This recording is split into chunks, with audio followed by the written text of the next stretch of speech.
waa macalinka nolosha Axmed Isxaaq. Ma ogtahay adduunyadu inay la mid tahay guri aad ijaaratay ood ka degi doonto?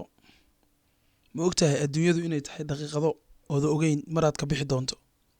adoo noolaad soo gasha laakiin gormaad ka bixi waa su'aal. adoo nool ma ka bixi doontid, marka inta aad nooshahay waxa aad awooddo samey. adduunyadu waa guri la ijaarto oo kale oo waqtigiisu dhammaado.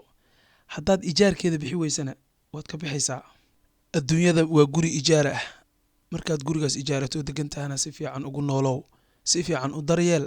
hadda intaad joogto, intaad nooshahay ayaad cibaadadaada iyo aakhiradaada isku diyaari kartaa.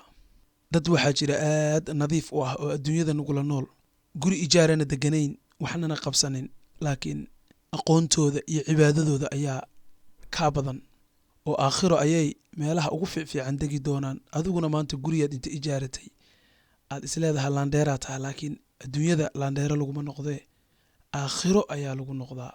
dadkaas aan sheegayo adduunyada intay joogaan dhaqaalana ma haystaan, hanti ma haystaan, laakiin hantidoodii iyo dhaqaalahoodii iyo waxoodii dhan aakhiro ayay u qaateen. ayada ayaa ah meeshii lagu waarayey oo ma dhamaatada ahayd. adduunyada ijaar weeye, guri ijaara ood ku jirto waaye.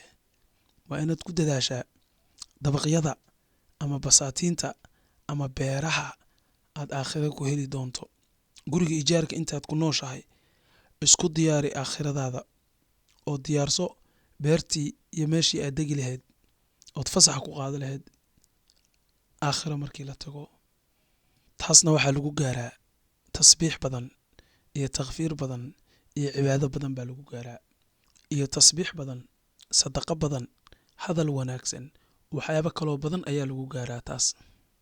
adduunyadu waa guri aad ijaaratay, markii ka bax lagu dhihi doonana ma ogid. ku soo dhowaada, waa macalinka nolosha Axmed Isxaaq. adduunyadu waa guri ijaara. intaan lagaa bixin isdiyaari sidii lagaaga bixi lahaa.